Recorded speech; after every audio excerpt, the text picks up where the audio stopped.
The September sun painted golden streaks across the perfectly manicured lawn of the Rivers estate, where paper lanterns swayed gently in the afternoon breeze.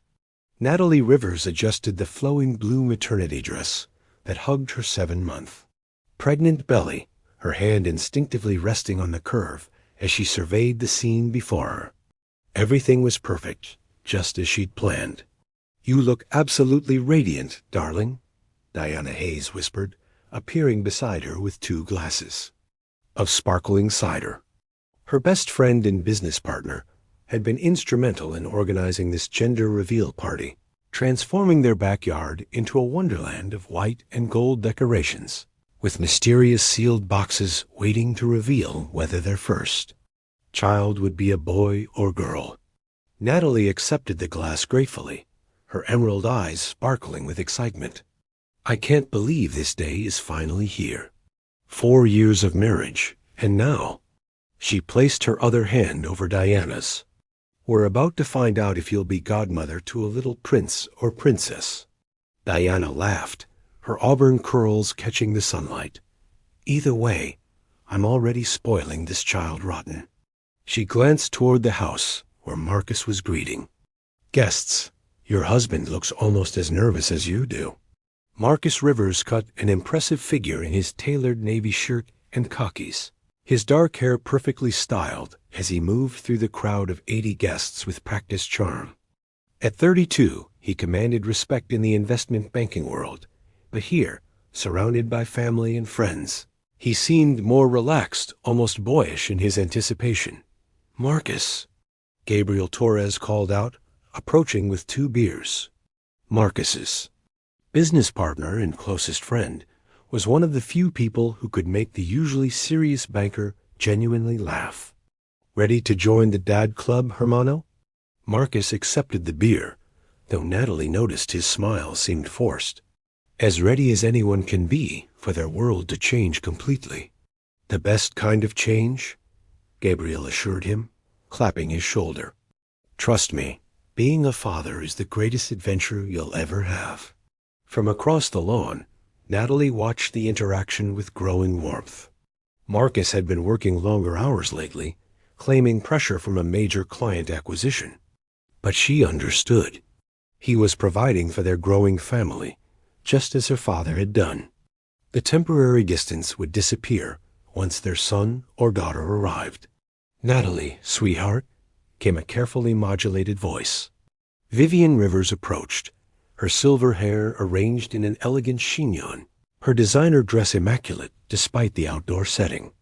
Marcus's mother had never quite warmed to Natalie, though she maintained perfect politeness. "The decorations are lovely, very festive. Thank you, Vivian. I wanted everything to be special for your first grandchild." Indeed. Vivian's pale blue eyes assessed Natalie with that familiar measuring look. "I do hope you won't overwhelm the child with too much excitement. Babies need stability, routine." Before Natalie could respond, Elena Rivers materialized beside her mother, her long, black hair falling in waves over her shoulders. At 26, Marcus's younger sister possessed the same striking features as her brother, but where Marcus's eyes held warmth, Elena's seemed to hold secrets. "The photographer wants family pictures," Elena announced, her voice carefully neutral. "Mother, they need you and father with Marcus." Natalie started to join them, but Elena held up a perfectly manicured hand. "Just immediate family for now. They'll do couples shots later." Diana appeared at Natalie's elbow, her jaw tight. "Since when is the pregnant wife not immediate family?" Elena's smile was razor sharp. "Since she's not blood, Elena." Vivian's voice carried a warning, but her daughter simply shrugged and walked away. "Don't let her get to you," Diana muttered. "She's always been possessive of Marcus. Some sisters never learn to share." Natalie tried to shake off the uncomfortable feeling. This was her day, her celebration.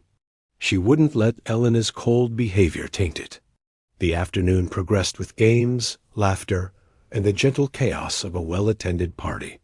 Robert and Catherine Hayes, Natalie's parents, had driven in from the city and were holding court near the dessert table, beaming with pride at their daughter's happiness. Friends from college, colleagues from the marketing firm, and neighbors all mingled in the golden autumn light. As 4 o'clock approached, Gabriel began gathering everyone around the central table, where 2 large boxes sat waiting, one decorated with blue ribbons, the other with pink. The photographer positioned himself for the perfect shot. "Ladies and gentlemen," Gabriel announced, his voice carrying across the crowd, "it's time for the moment we've all been waiting for." Natalie felt her heart race as Marcus appeared beside her, his hand finding hers. For a moment, the strange tension she'd sensed melted away. This was her husband, her partner, the man who'd held her through morning sickness and painted the nursery with such careful attention to detail. "Are you ready, beautiful?" he whispered, his breath warm against her ear. "I've been ready for months," she laughed, squeezing his hand. The crowd pressed closer, phones raised to capture the moment. Natalie's mother dabbed at her eyes with a tissue, already emotional. Her father stood proud and tall, his arm around his wife's shoulders. "On the count of 3, Gabriel instructed, "you'll each open a box. Blue confetti means boy, pink means girl. Ready? 1. Natalie's hands trembled as she positioned them on the blue box. Beside her, Marcus reached for the pink one, but she noticed his movements seemed mechanical, distant. 2. The crowd held its collective breath. Natalie glanced at Marcus, wanting to share this perfect moment, but his eyes were fixed on the crowd, scanning faces with an intensity that made her stomach flutter with unease. 3. They lifted the lids simultaneously. Pink confetti exploded into the air, shimmering in the sunlight like fairy dust. A girl. Tears of pure joy streamed down Natalie's face as she turned to embrace her husband. But Marcus wasn't looking at her. He wasn't celebrating. Instead, his face had transformed into something cold and unrecognizable. He stepped away from her reaching arms, his hand falling from hers like a stone. "Marcus?" Natalie's voice cracked. "What's wrong?" The crowd's cheers began to fade as they noticed the tension. Gabriel lowered his camera, confusion clouding his features. Diana moved closer, her protective instincts kicking in. Marcus looked at the pink confetti scattered around. Their feet, then at Natalie's belly, then at the crowd of expectant faces. When he finally spoke, his voice was steady but filled with venom. "Congratulations, everyone. It's a girl." He paused, letting the words hang in the air. "But she's not mine." The silence that followed was deafening. Natalie felt the world tilt on its axis as every eye turned to her, their expressions shifting from joy to shock to something that looked like pity. "Marcus, what are you saying?" she whispered, her voice barely audible. He turned to face her fully, and the stranger behind his familiar eyes spoke with devastating clarity. "I'm saying this child you're carrying isn't mine, and I'm not going to pretend otherwise for one more second." The pink confetti continued to fall around them like snow, mocking the ruins of what should have been the happiest day of their lives. A silence in the aftermath of Marcus's declaration stretched like a taut wire, ready to snap. Natalie stood frozen, pink confetti clinging to her dark hair like cruel decoration, her mind struggling to process what had just happened. Around her, 80 guests shifted uncomfortably, their celebration morphing into something that felt like a public execution. "That's enough." Diana's voice cut through the tension like a blade. She stepped between Natalie and the crowd, her protective instincts blazing. "Everyone needs to leave, now." Robert Hayes, Natalie's father, moved with surprising speed for a man of 62. His weathered face was dark with fury as he approached Marcus, who stood like a statue amid the chaos he'd created. "You son of a—" "Robert, no." "Catherine." Hayes caught her husband's arm, her own face pale with shock. Not here. Not now. Marcus finally seemed to realize the magnitude of what he'd done. His gaze flickered to Natalie, and for a moment, something that might have been regret crossed his features. But then Alana appeared at his side, her hand possessively gripping his elbow. "Come on, Marcus," she whispered urgently. "You've said what needed to be said. Let's go." Without another word, without even a glance at his wife, Marcus allowed his sister to lead him away. The sound of his car starting felt like a final nail in the coffin of their marriage. The guests dispersed quickly, offering awkward condolences and promises to call later that most would never keep. Diana orchestrated the exodus with military precision, her auburn hair whipping around her face as she ushered people toward the gate. Within 30 minutes, only family remained. Natalie had collapsed into a patio chair, her hands protectively cradling her belly, while silent tears streamed down her cheeks. The baby seemed to sense her distress, moving restlessly inside her. "Sweetheart," her mother said gently, kneeling beside the chair. "Let's get you inside. You shouldn't be out here." The house felt different. Now not the warm home she'd decorated with such care, but a museum of broken dreams. The nursery door stood open at the end of the hall, painted walls the color of sunshine, waiting for a child whose father had just publicly disowned her. "I don't understand," Natalie whispered, accepting the cup of tea Diana pressed into her hands.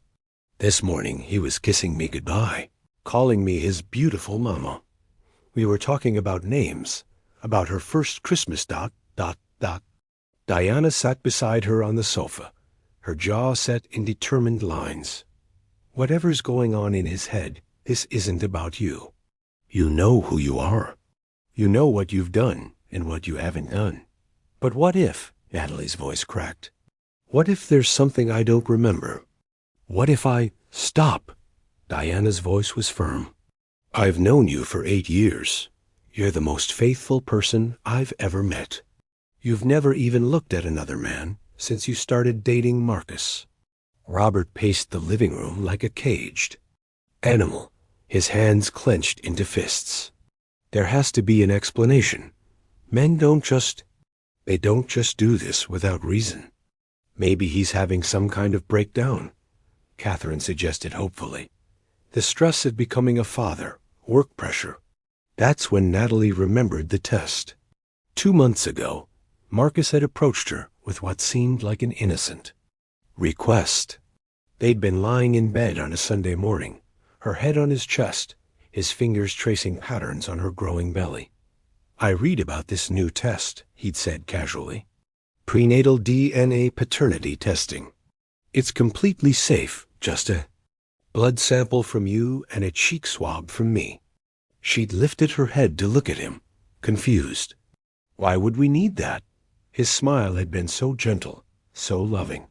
"For the baby book, you know, official documentation. My dad never had anything like that. I thought it would be nice to have everything properly recorded." It had seemed like another of his meticulous quirks, the same attention to detail that made him successful in business. She'd agreed without question, trusting him completely. "The DNA test," she whispered now, her cup clattering against the saucer. "He made me do a DNA test 2 months ago." Diana's eyes sharpened. "What kind of test?" "Paternity.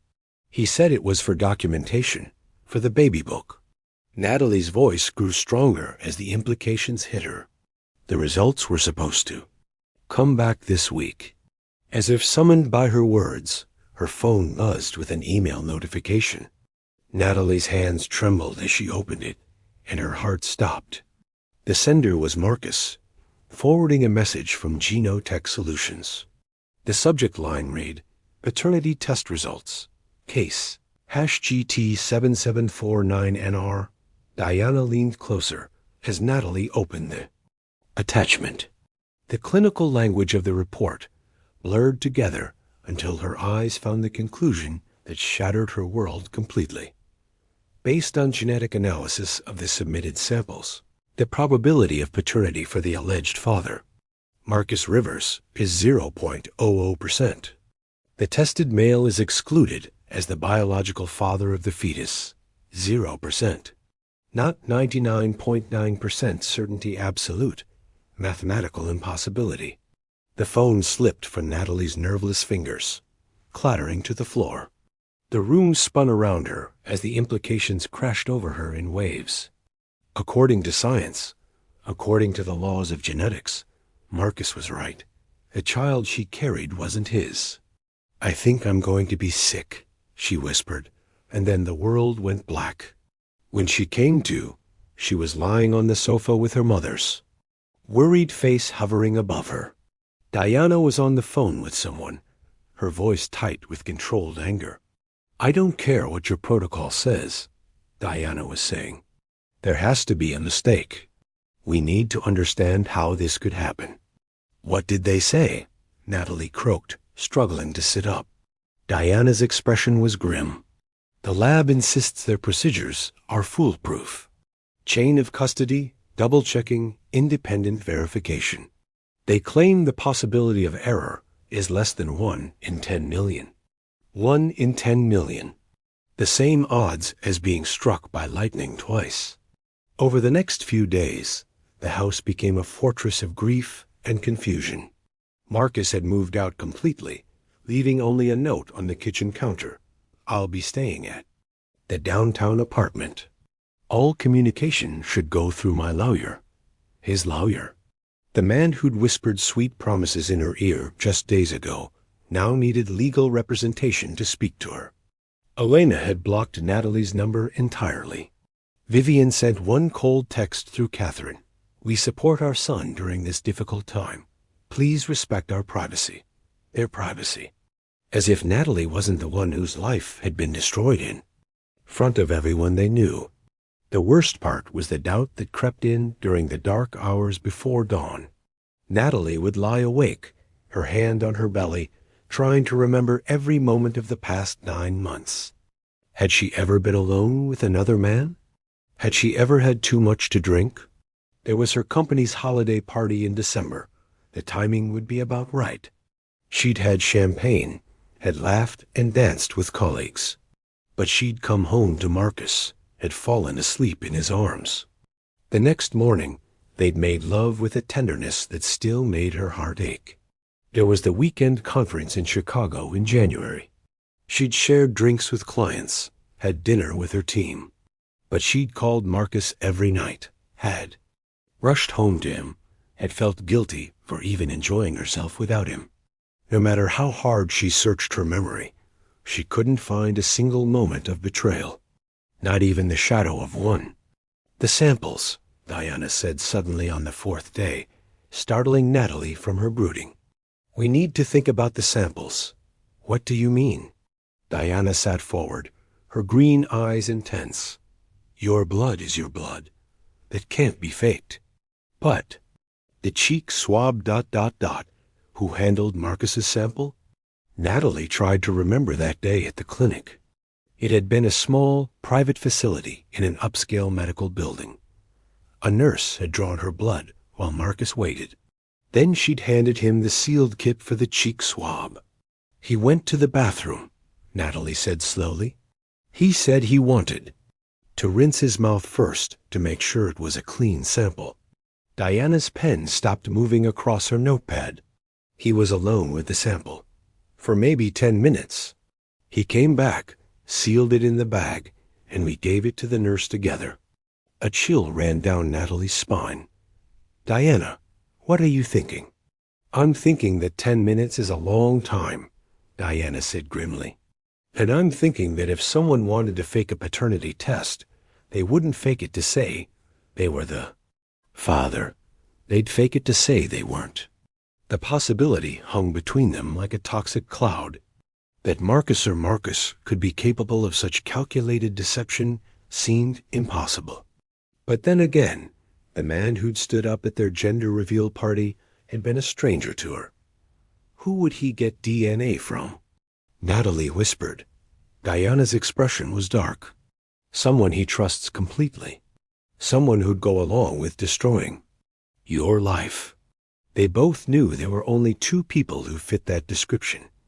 Gabriel Torres, Marcus's business partner and closest friend, or Elena Rivers, his devoted sister who'd never hidden her resentment of their marriage. As if reading her thoughts, Diana said quietly, "We need to find out which one of them helped him do this to you." Outside, the first snow of the season began to fall, covering the pink confetti still scattered across their lawn like a blanket of absolution.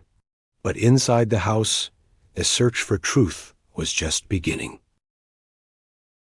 The investigation began with phone records.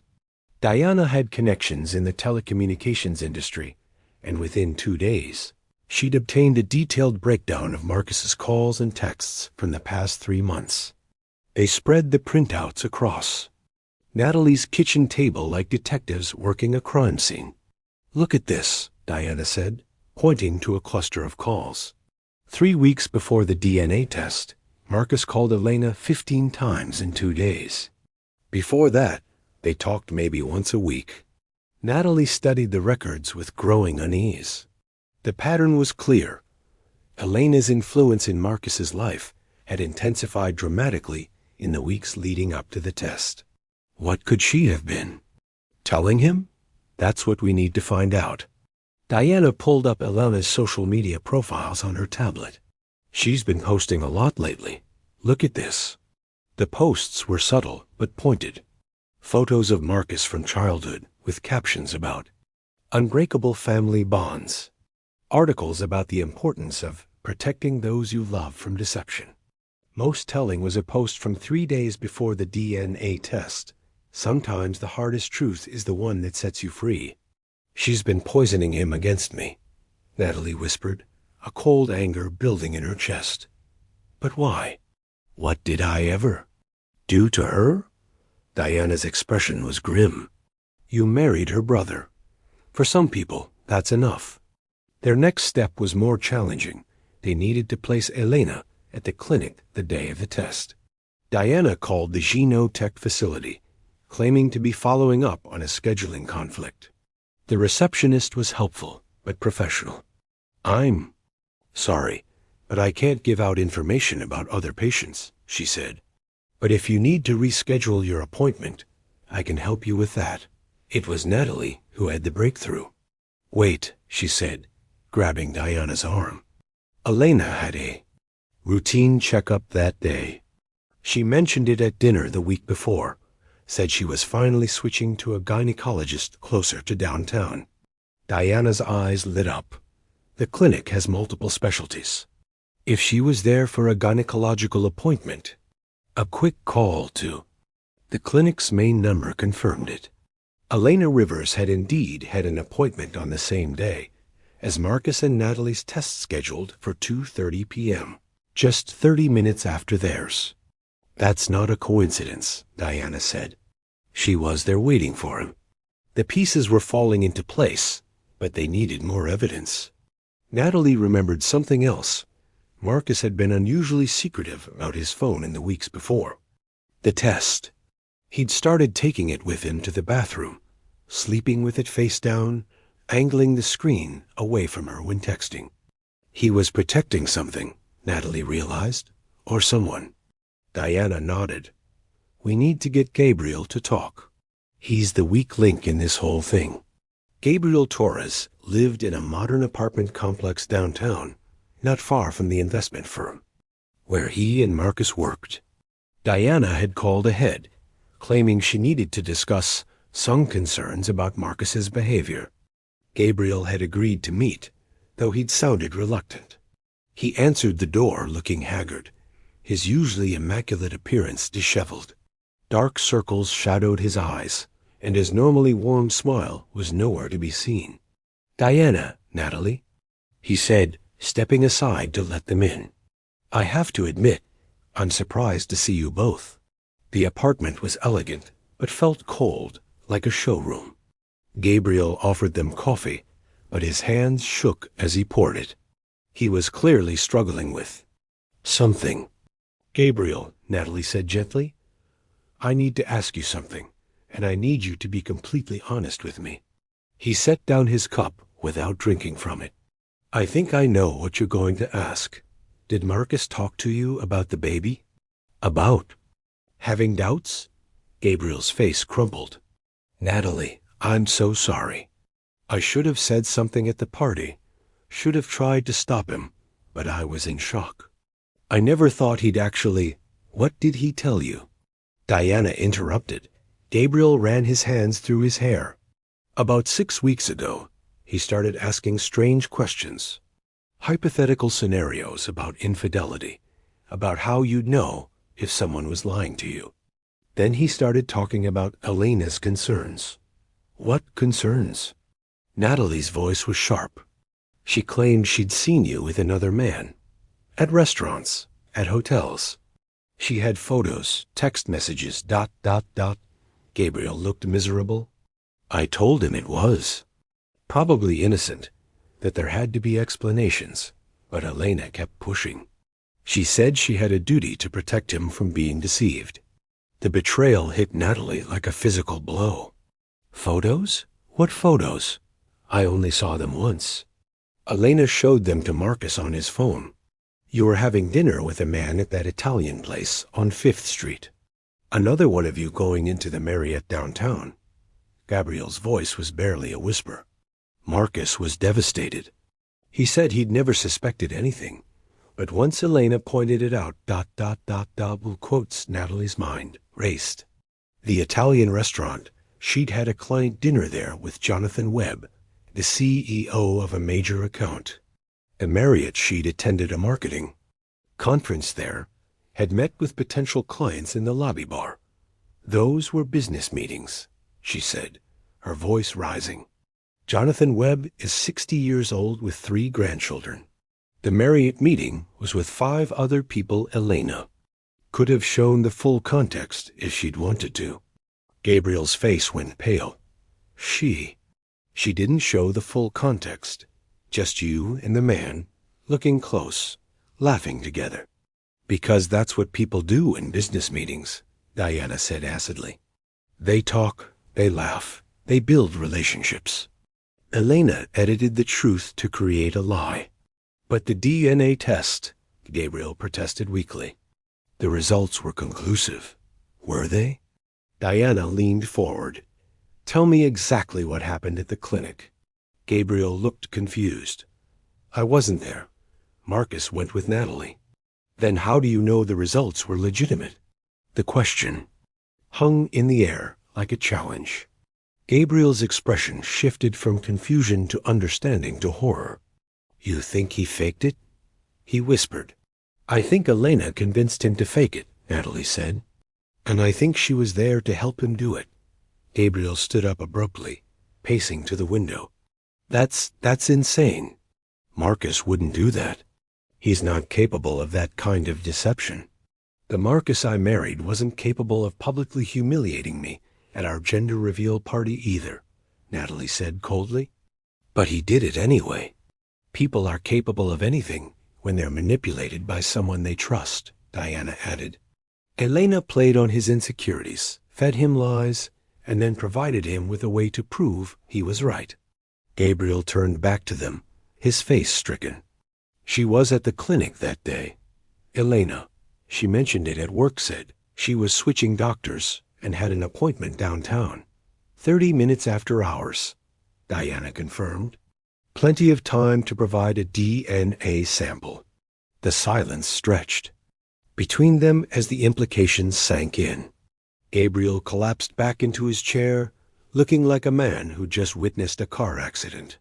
"If this is true," he said slowly, "then Marcus destroyed his marriage, his family, his child's future.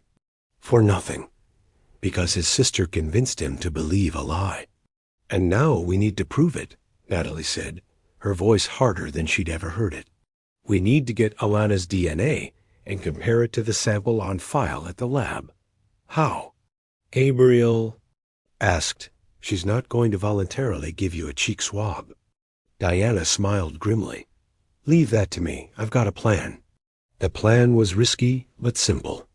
Elena worked as a marketing coordinator at a downtown firm, and she had lunch at the same cafe every Tuesday, a creature of habit. Just like her brother, Diana would approach her as a potential client, engage her in conversation, and find a way to obtain a sample. She drinks coffee, Diana explained. She leave the cup behind. We get the cup, we get the DNA. That's not exactly legal, Gabriel pointed out. Neither is fraud, Natalie replied. Neither is conspiracy to destroy a marriage. 2 days later, Diana sat in the corner booth of Elena's favorite cafe, dressed in an expensive suit and carrying a portfolio that made her look like a successful executive. She'd researched Elena's firm, prepared a cover story about a major campaign she needed help with. Elena arrived at exactly 12:15, ordered her usual cappuccino, and sat alone at a table by the window. She was beautiful in a cold, calculating way, the kind of beauty that came with sharp edges and hidden motives. Diana approached her with a confidence born of righteous anger. "Excuse me, you're Elena Rivers, aren't you? I'm Diana Hayes from Hayes Creative. I was wondering if I could speak with you about a potential project." Elena's eyes lit up with interest. "Of course, please sit down." For 30 minutes, Diana spun an elaborate story about a client who needed Elena's specific expertise. She was charming, professional, and entirely convincing. Elena was engaged, excited, and completely oblivious to the real purpose of their meeting. When Elena excused herself to take a phone call, Diana quickly swapped the empty cappuccino cup for an identical one from the counter. The switch took less than 3 seconds. "I'm so sorry," Elena said, returning to the table. "Work emergency. But I'm very interested in this project. Here's my card." Diana accepted it with a smile. "I'll be in touch very soon. I have a feeling this is going to be a very revealing collaboration." 24 hours later, the results came back from the independent lab Diana had contacted. The DNA on the coffee cup was a perfect match for the paternal sample on file at Genotech Solutions. The DNA report lay on Natalie's kitchen table like a loaded weapon. The scientific evidence was undeniable. Elena Rivers had provided the sample that condemned an innocent woman and destroyed a family. But having proof and getting justice were two different things entirely. "We need to confront Marcus first," Diana said, her voice steady despite the magnitude of what they'd discovered. "He's the victim here too, in a way. Elena manipulated him just as much as she hurt you." Natalie stared at the report, her emotions a turbulent mix of vindication and rage. "He chose to believe her over me. He chose to humiliate me in public, rather than have a private conversation about his doubts." "Because she made him believe he had proof," Gabriel said quietly. He'd been shaken by the revelation, struggling to reconcile the Marcus he knew with the man who'd been capable of such deception. Elena played on every insecurity, every fear he had about being vulnerable. The confrontation was arranged for the next evening at Gabriel's apartment, neutral ground, where Marcus might be more willing to listen. Gabriel had called him, claiming he had urgent business to discuss. Marcus arrived at 7 o'clock sharp, looking haggard and older than his 32 years. "Gabriel, I hope this won't take long. I have a meeting with the divorce attorney at 8:30, he said, then stopped short when he saw Natalie and Diana sitting on the sofa. "Sit down." "Marcus," Gabriel said firmly, "we need to talk." Marcus's expression hardened. "I have nothing to say to her. All communication should go through." "Your lawyers, yes, we know," Diana interrupted. "But first, you need to see this." She slid the DNA report across the coffee table. Marcus glanced at it dismissively. "I've already seen the results. That's why we're getting divorced." "Not those results," Natalie said, her voice carefully controlled. "The real ones." Marcus looked closer, his brow furrowing as he read. The color drained from his face as the implications hit him.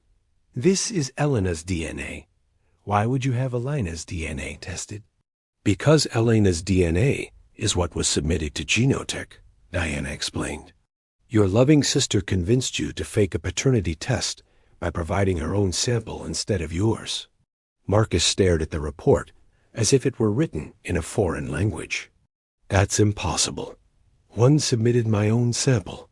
I did the cheek. Swab myself. In the bathroom, Natalie said. Alone, with Elena waiting in the clinic for her own appointment 30 minutes later. Gabriel leaned forward. Marcus, think about it. Elena was there that day. She had access to the sample. She'd been filling your head with lies about Natalie for weeks. They weren't lies, Marcus said, but his voice lacked conviction. She showed me photos, text messages, business meetings, Natalie interrupted, client dinners, conference networking. Elena knew exactly what she was doing when she photographed me with Jonathan Webb and cropped out the context. She knew when.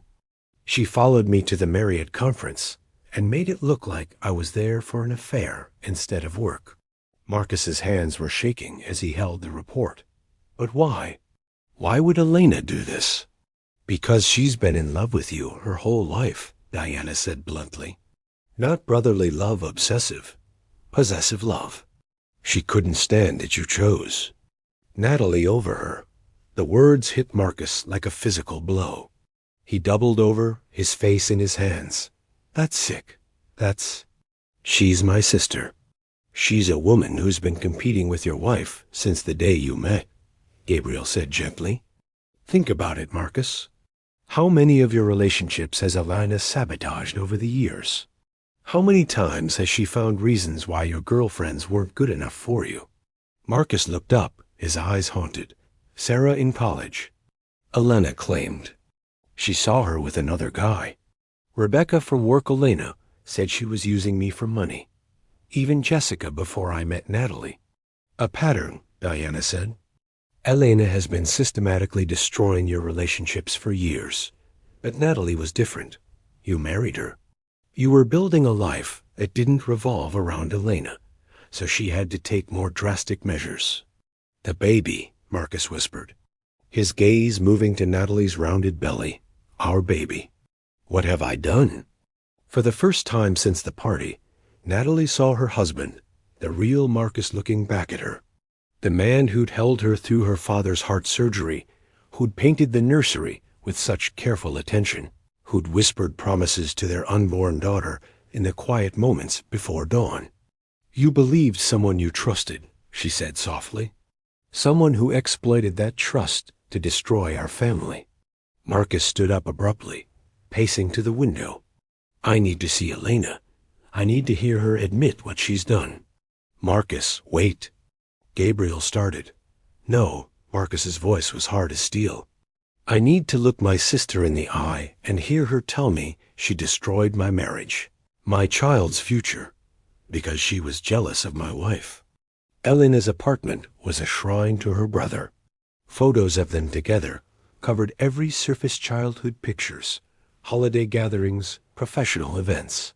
Marcus had never noticed how few other people appeared in the frames, how Elena had positioned herself as the central figure in every image.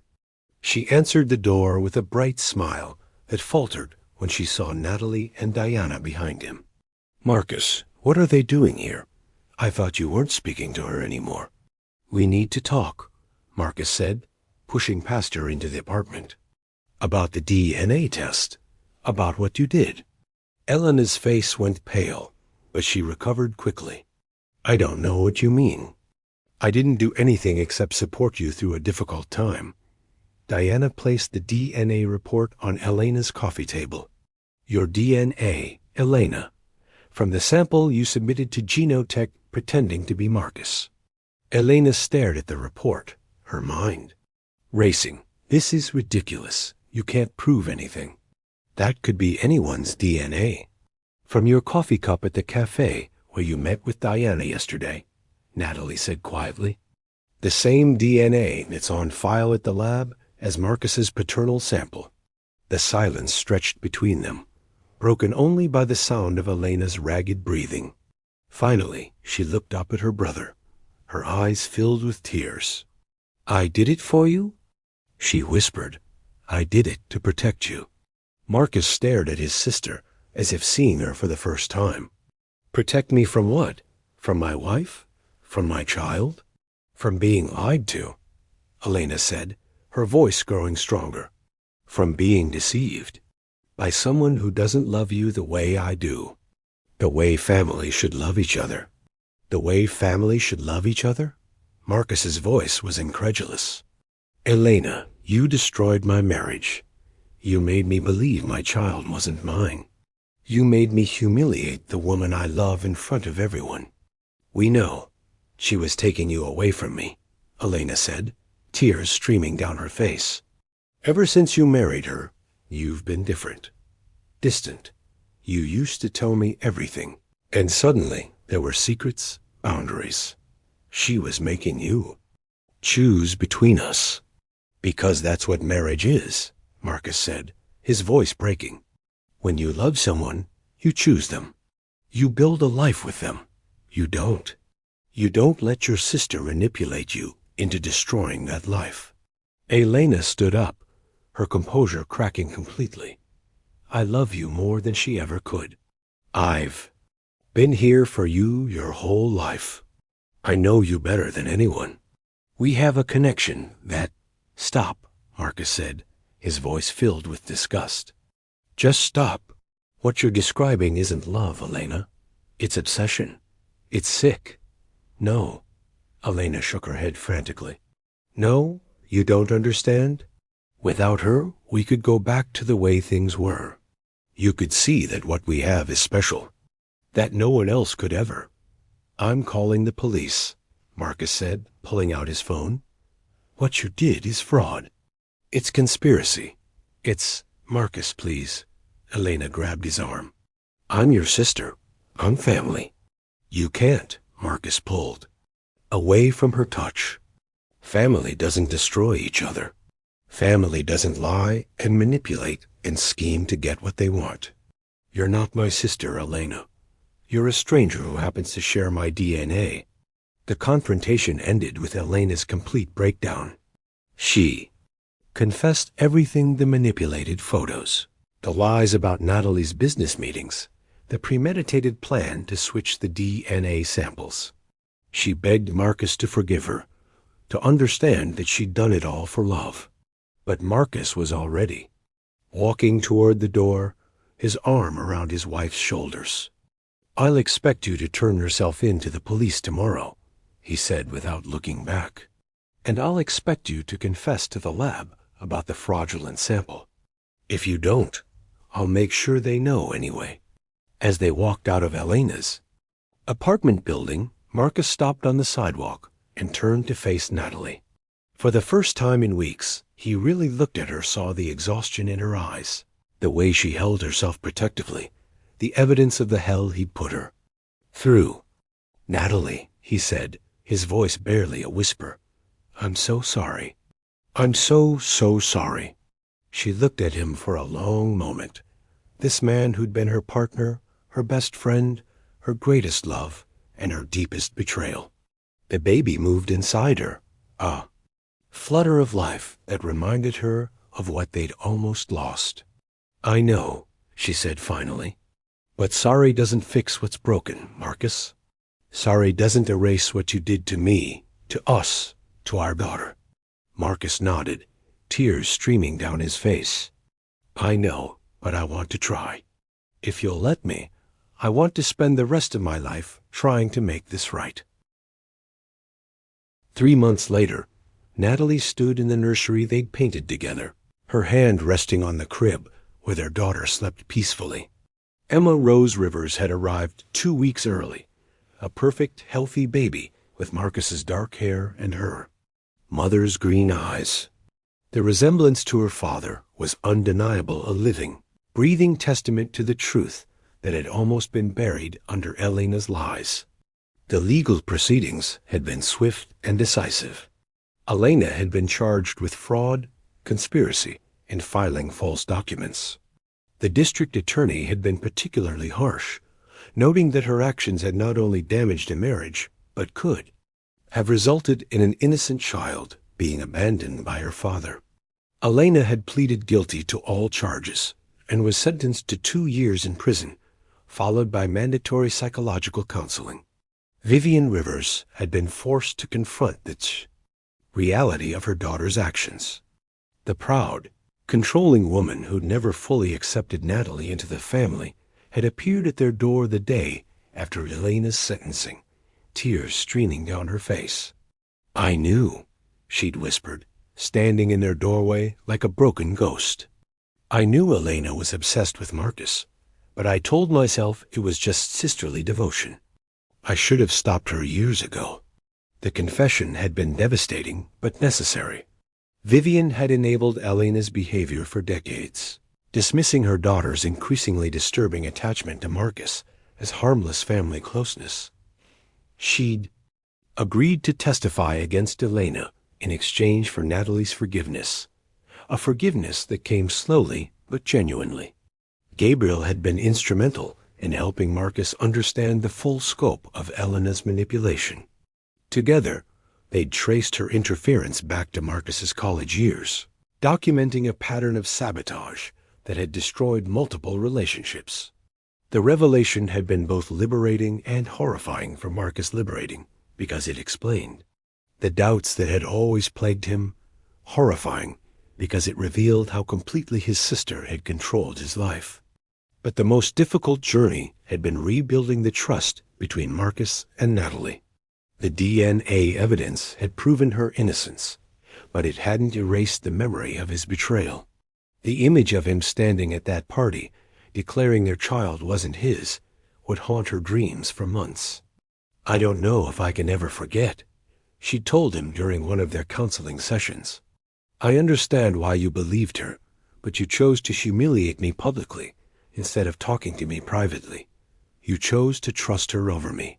Marcus had listened without defending himself, had accepted her anger and pain without trying to minimize it.